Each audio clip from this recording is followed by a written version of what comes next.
Assalamualaikum warahmatullahi wabarakatuh. Selamat pagi anak-anak ibu. Bagaimana kabarnya? Alhamdulillah, luar biasa. Allahu Akbar. Yes, yes, yes. Alhamdulillah, semoga sehat semua ya. Baik, selanjutnya ibu akan mengabsen ya. Fatimah, ya, Hadijah, ada Santirawati, Santi Maulida. Ya, alhamdulillah anak-anak ibu hadir semua. Selanjutnya, ayo kita membaca doa bersama-sama.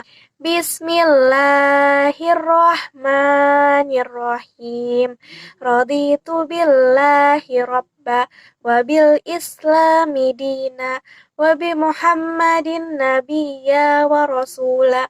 Rabbi zidni ilman warzuqni fahma walhamdulillahi rabbil alamin. Nah, anak ibu, sebelum belajar, ayo keluarkan dulu buku dan alat tulisnya. Sudah? Sudah ya? Anak-anak ibu kelas 5, hari ini kita memasuki semester 2, yaitu di materi kurban. Anak-anak, sekarang coba kalian lihat gambar berikut. Apa yang dilakukan oleh orang-orang yang ada di gambar? Ya, mereka ingin menyembelih kambing di sana ya. Domba, betul sekali. Nah, jadi mereka ingin menyembelih kurban. Itu ada kambing di sana, bisa juga dengan sapi. Nah, kapan biasanya seseorang menyembelih sapi atau kambing? Ya, pada saat Idul Adha, benar sekali. Sekarang ibu akan membagi kalian menjadi berkelompok. Setiap kelompok ada 4 orang. Nah, sudah ibu bagikan kan? Baik, sekarang tugas kalian adalah membaca buku fikih kalian. Ayo sekarang coba dibuka bukunya. Kalian cari tentang pengertian kurban, dalil hukum kurban, dan juga ketentuan-ketentuan kurban. Lalu kalian catat dan nanti akan ibu tanyakan ya, akan kita bahas bersama-sama. Tadi kalian sudah membaca dan berdiskusi secara berkelompok. Nah, siapa yang tahu tadi apa pengertian kurban menurut bahasa? Ya benar, kurban berasal dari bahasa Arab, yaitu koruba yakrubu kurbanan, yang artinya dekat, mendekatkan, menghampiri. Lalu kurban menurut istilah, siapa yang tahu? Ya Hadijah? Benar, kurban menurut istilah adalah beribadah kepada Allah Subhanahu wa taala dengan cara menyembelih binatang kurban dengan tujuan mendekatkan diri kepada Allah Subhanahu wa taala sebagai ungkapan rasa syukur atas segala nikmat yang telah diberikan oleh Allah Subhanahu wa taala. Selanjutnya, dasar hukum kurban.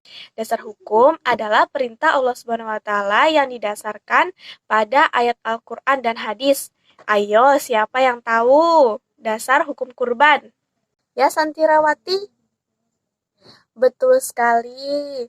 Dalam Quran surah Al-Kautsar ayat 2 dasar hukum kurban yang berbunyi Fasholli lirabbika wanhar, yang artinya maka laksanakanlah sholat karena Tuhanmu dan berkurbanlah sebagai ibadah dan mendekatkan diri kepada Allah Subhanahu wa taala. Al-Kautsar ayat 2. Lalu ada pada hadis riwayat Ahmad yang berbunyi dari Abu Hurairah, ia berkata, Rasulullah SAW bersabda, barang siapa yang mempunyai kemampuan untuk berkurban tetapi tidak mau melaksanakannya, maka janganlah ia dekat-dekat ke tempat sholat kami. Hadis riwayat Ahmad. Nah, anak-anak, itu tadi dalil hukum tentang kurban. Selanjutnya, ketentuan ibadah kurban. Yang pertama, hukum kurban. Siapa yang tahu hukum kurban? Ya, Santi Maulida? Betul sekali, sunnah mu'akkad. Menurut jumhur ulama atau kebanyakan ulama, hukum berkurban adalah sunnah muakkad. Orang yang mengerjakan mendapat pahala dan yang tidak mengerjakan tidak berdosa. Namun, orang yang mampu tetapi tidak melaksanakannya, maka dianggap tercela dalam pandangan agama. Hukum yang kedua, siapa yang tahu? Ya, hukumnya wajib. Hukum kurban bisa berubah menjadi wajib karena ada sebab. Yang pertama, jika seseorang bernazar untuk berkurban. Yang kedua, jika ia telah mengatakan ketika membeli hewan tersebut, ini adalah hewan kurban, atau dengan perkataan yang bermakna sama. Nah, begitu anak-anak, hukum kurban ada sunnah muakkad dan wajib. Selanjutnya, jenis dan syarat hewan kurban. Nah, anak-anak, tahukah kalian bahwa hewan yang diperbolehkan untuk kurban tidak seperti hewan-hewan pada umumnya yang disembelih untuk dimakan dagingnya saja? Ada beberapa jenis hewan yang dapat digunakan untuk kurban. Ayo, siapa yang tahu jenis hewan yang boleh digunakan untuk kurban? Ya, unta. Apalagi? Kerbau, sapi, domba atau kambing. Betul sekali. Selanjutnya, jenis kelamin hewan kurban. Siapa yang tahu? Ya, dalam berkurban, hewan jantan atau betina dibolehkan. Namun, menurut pendapat ulama, lebih baik jantan. Nah, selanjutnya ada umur hewan. Yang pertama, domba atau biri-biri, berumur 1 tahun, masuk 2 tahun, atau sudah berganti giginya, disebut da'nun. Yang kedua, kambing berumur 2 tahun, masuk 3 tahun, sudah berganti giginya, disebut dengan ma'zun. Lalu yang ketiga, kerbau atau sapi, itu berumur 2 tahun, anak-anak 2 tahun lebih, masuk 3 tahun. Nah, disebut dengan bakarun atau jamasun. Yang keempat, unta, berumur 5 tahun, anak-anak 5 tahun lebih, masuk ke 6 tahun. Itu disebut dengan ibiliun. Nah, paham ya? Anak-anak ibu, ada yang tahu kondisi hewan kurban? Bagaimana? Ya, hewan kurban yang digunakan itu kurban yang harus sehat, tubuhnya tidak kurus, tidak cacat, atau cedera, seperti pincang, terpotong telinganya atau ekornya, dan buta. Betul sekali. Nah, selanjutnya peruntukan hewan kurban. Nah, ada yang tahu seekor kambing atau domba untuk berapa orang? Untuk kurban berapa orang? 1 orang, betul sekali. Lalu seekor unta, kerbau atau sapi untuk kurban berapa orang? 7, benar, betul, tepuk tangan. Nah, jadi anak-anak, seekor kambing atau domba untuk kurban 1 orang. Nah, seekor unta, kerbau atau sapi untuk kurban 7 orang. Nah, sampai di sini anak-anak ibu sudah paham ya? Alhamdulillah. Anak-anak, selanjutnya ibu ingin bertanya, kapan waktu penyembelihan hewan kurban? Ya, benar sekali setelah sholat Idul Adha. Menurut sebagian besar ulama, bahwa waktu penyembelihan hewan kurban adalah tanggal 10 Zulhijjah setelah sholat Idul Adha. Dan 3 hari berikutnya yaitu pada hari Tasyrik, tanggal 11, 12, dan 13 Zulhijjah. Waktu menyembelih kurban sudah ditentukan syariat Islam. Tidak bisa sembarangan saja anak-anak, melainkan sudah ditentukan waktunya. Ya, itu tadi. Kemudian, siapa yang tahu tempat pelaksanaan kurban? Ya, Santirawati? Benar. Nah, tempat yang paling utama untuk melaksanakan penyembelihan adalah dekat tempat sholat Idul Adha. Namun diperbolehkan juga menyembelih di rumah, musola, atau tempat yang sudah disediakan. Kemudian pembahasan kita tentang tata cara penyembelihan hewan kurban. Dalam berkurban, tata cara harus sesuai dengan yang disyariatkan oleh Nabi Muhammad SAW. Nah, pernahkah kalian melihat orang yang sedang menyembelih kurban, kambing, atau kerbau di lingkungan masjid atau musola pada hari raya Idul Adha? Pastinya pernah ya anak-anak ibu? Pernah semua ya. Nah, jadi perlu kalian ketahui bahwa menyembelih hewan kurban ada tata cara dan adabnya anak-anak. Nah, sekarang kalian secara berkelompok tetap seperti tadi, kalian cari adab dan tata cara menyembelih hewan kurban. Juga kalian cari hikmah ibadah kurban. Lalu kalian tuliskan pada buku tulis kalian ya. Nah, setelahnya kalian akan maju ke depan kelas untuk mensimulasikan bagaimana tata cara penyembelihan kurban yang benar. Paham ya anak-anak ibu? Apakah sudah selesai? Alhamdulillah sudah selesai ya semua kelompok. Ayo sekarang masing-masing kelompok menampilkan simulasi tata cara penyembelihan kurban di depan kelas. Alhamdulillah, tadi masing-masing kelompok sudah maju menampilkan simulasinya tentang tata cara penyembelihan kurban. Wah, anak-anak ibu pintar semua. Tadi masing-masing kelompok sudah betul semua. Tata cara penyembelihan kurban.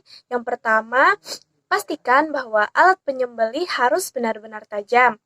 Nah, kita boleh menyembelih hewan dengan menggunakan segala jenis senjata tajam, kecuali kuku, gigi, dan tulang. Yang kedua, hewan yang akan disembelih dibaringkan ke sebelah rusuk yang kiri, menempel dengan tanah, dengan posisi mukanya menghadap ke arah kiblat, diiringi dengan doa. Doanya yaitu, Robbana taqabbal minna, innaka antas samiul alim. Yang ketiga, ayo apa tadi kata kalian? Ya benar, penyembelih kaki kiri diletakkan sebelah atas leher hewan, lalu menyembelih dengan doa, Bismillah, Allahu Akbar, dan membaca sholawat atas Nabi, Sallallahu ala Muhammad. Yang keempat, orang menyaksikan membaca takbir Allahu Akbar. Yang kelima, penyembelih membaca doa kabul, yaitu Allahumma minka wa ilaika taqabbal min. Selanjutnya sebut nama orang yang berkurban. Yang keenam, membaca doa Nabi Muhammad, yaitu Bismillah Allahumma taqabbal min Muhammad wa ali Muhammad wa min ummati Muhammad. Yang ketujuh, hewan disembelih dengan 1 kali potongan atau penyembelihan. Maksud dari 1 kali potongan adalah alat pemotong tidak boleh dilepaskan sebelum saluran yang menjadi jalan napas dan jalan makanan benar-benar terputus. Sampai di sini anak-anak ibu paham ya? Pembahasan kita yang terakhir yaitu hikmah ibadah kurban. Tadi kalian sudah berdiskusi, ayo apa saja hikmah ibadah kurban? Menghapus dosa, benar sekali. Menghidupkan sunnah Nabi Ibrahim dan Nabi Muhammad. Juga untuk mendidik jiwa ke arah takwa, mewujudkan sifat murah hati dan rasa syukur kita kepada Allah Subhanahu wa taala. Juga mewujudkan sifat kepedulian sosial, benar sekali. Pembelajaran kita akan berakhir. Anak-anak, mari kita simpulkan pembelajaran kita hari ini. Ayo, hari ini kita belajar tentang apa? Tentang kurban. Benar sekali. Kurban adalah beribadah kepada Allah Subhanahu wa taala dengan cara menyembelih binatang kurban dengan tujuan mendekatkan diri kepada Allah Subhanahu wa taala. Itu sebagai ungkapan rasa syukur atas segala nikmat yang telah diberikan oleh Allah Subhanahu wa taala. Coba lafalkan dalil ibadah kurban. Siapa yang mau? Ya, dalam Quran Surah Al-Kautsar ayat 2 yaitu Fasholli lirabbika wanhar, yang artinya siapa yang tahu? Benar sekali, yang artinya maka laksanakanlah salat karena Tuhanmu dan berkurbanlah sebagai ibadah dan mendekatkan diri kepada Allah. Alhamdulillah anak-anak ibu sudah paham tentang materi kurban. Baiklah, sebelum mengakhiri pembelajaran, ayo kita membaca doa bersama-sama. Bismillahirrahmanirrahim. Alhamdulillahirrabbilalamin. Baiklah, Ibu mohon maaf apabila terdapat kesalahan. Semoga pembelajaran kita hari ini bermanfaat untuk kalian. Wassalamualaikum warahmatullahi wabarakatuh.